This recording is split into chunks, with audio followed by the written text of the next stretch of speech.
What's up, people? Welcome back to my channel, and today I'll be drawing the Witch Hat Atelier characters in 3 different styles.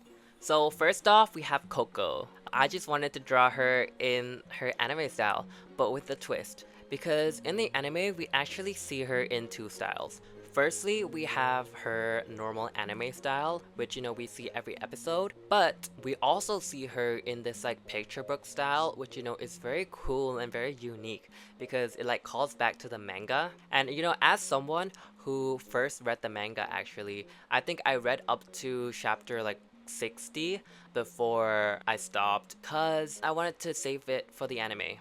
Yeah, as someone who first read the manga, I really appreciated it and I really loved how they did it. So to combine these two styles, I just drew a quick sketch with like a pressure sensitive brush, and then I used line art to just really simply get that flat line art down. I actually ended up using like a vector brush because it was a bit of a hassle.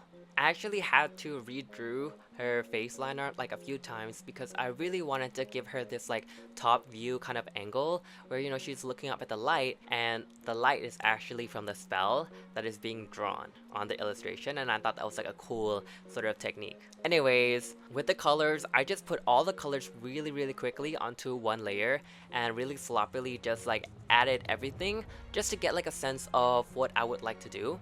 And that turned out to be like a really good decision because what ended up happening was that I downloaded the image as it is, and then I added a bunch of filters on it using my Photos app, and that basically gave me like a whole bunch of options to explore in terms of the colors. And I really wanted to capture that cozy magical vibe of the anime. So yeah, I ended up choosing something that was a bit more warm toned, a bit more autumnal kind of, and I think that was a really good decision.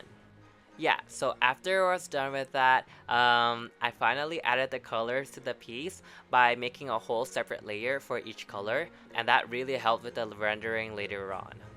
While the anime has this very cel-shaded look, this is a really cool concept for an illustration, so obviously I wanted to do it justice. So yeah, I did end up using some gradients for the rendering, and I did do a bit of rendering, especially on the face, the eyes, and the hair. But other than that, I tried to keep it in a very simple cel-shaded style. Moving on to the background, this is something that was also quite interesting about the anime style and the manga style. I really love the way the manga artist uses a lot of ornamentation and a bit of framing in her manga panels, and it's really pretty, so I wanted to add it in the background, just like as a bit of decoration. Moving on to the rendering, I'm just adding the shading and the highlights to each layer like independently with like a clipping mask.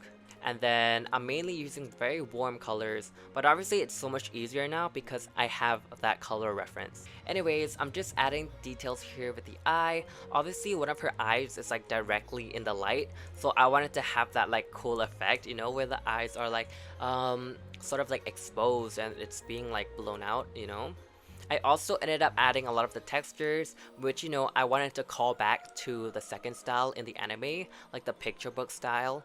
And I think adding that really grainy, really like rough texture to everything really helped make it look more refined.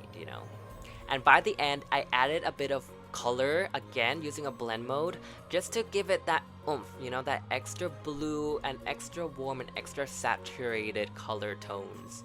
Anyways, that was all for this illustration, and I think it turned out quite well. For the second illustration, I wanted to focus on Riche because she's been having a lot of moments in the anime lately, and it's been so fun watching her. I've seen a lot of discourse online where people were saying that Riche was Frieren and Himmel's daughter.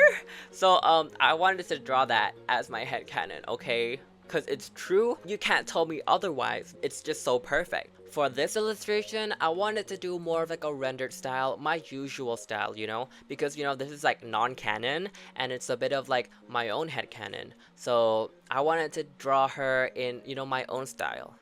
Anyways, the sketching process is like quite similar. I just drew all of them first, hugging. It's so sweet and such like a nice moment. Like, oh my gosh, like it's making me sad because Frieren and Himmel never got to experience this, but I'm sure that they would have loved her as much as I love her.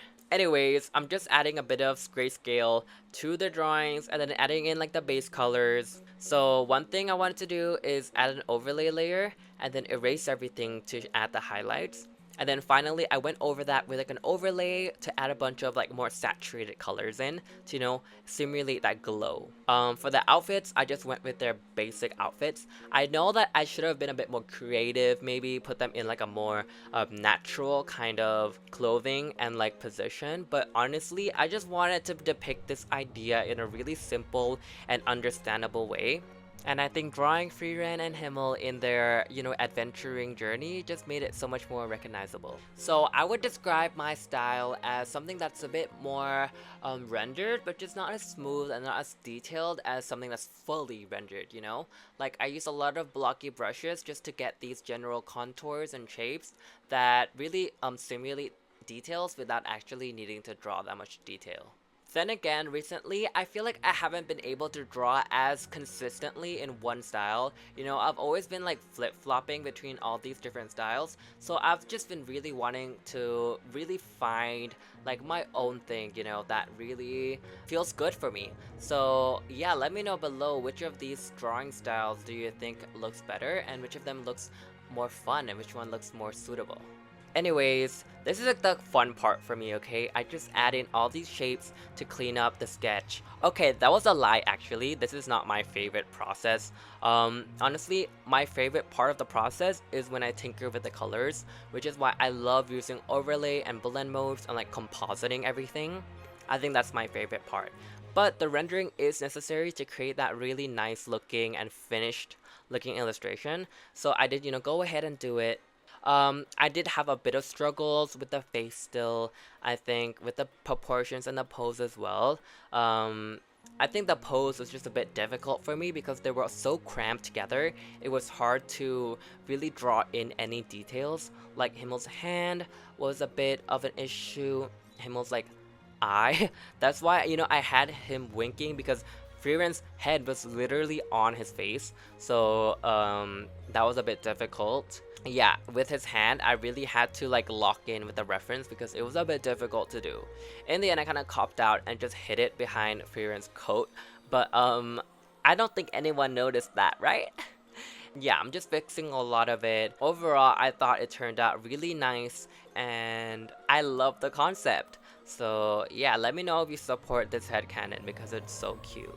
And lastly, we have my drawing of Brushbug. Honestly, I love Brushbug. He is so cute, okay? But after I do Riche, Frieren, and Himmel, a thought just popped into my head, okay? Because I was like, okay, if these characters and these universes were merging, right? Then what would happen to Fern? Because like Fern is basically like Friren's the baby, and like I feel like Fern would definitely be jealous. Anyways, Fern would be jealous, but she wouldn't show it. So I just really wanted to draw this concept in more of like a cute and like chibi kind of style. I went ahead and did the same thing with Coco, where I drew everything on like one layer first and just added a bunch of colors. And then, I did the line art from that. So yeah, I think the colors were more purpley, but also more like neutral, kind of like more accurate. I didn't really want it to be that atmospheric. I just wanted it to be like a simple, cute concept sticker. Anyways, yeah, after adding the multiply layer to show the lighting and the overlay layer to show like the glow and the colors, I just went and did the line art. So I just basically like started over basically. I did the line art, I did the shading, and then I added everything in this very, very simple, clean style. One trick which I found really useful with this style was that I really needed to use those vector brushes in Ivy's paint because like I would not be able to freehand these shapes, these contours, these lines because like honestly they are so difficult to draw cleanly and to draw in one go. So yeah, I ended up doing a lot of, like moving the points, moving the vector points from the Bezier curve, and that really helped me draw the shapes and everything in a really cool, clean way. Anyways, I love the way this concept turned out. This is very cute. If I had 100 of these stickers, I would put them absolutely everywhere. Here are the 3 illustrations from this video. Honestly, I really love WeChat Atelier, and this video was a bit off track because FreeRent literally made the whole video like off track, okay? But nonetheless, I really love the concept, and be sure to like and subscribe and let me know which of these illustrations you like the most. Thank you.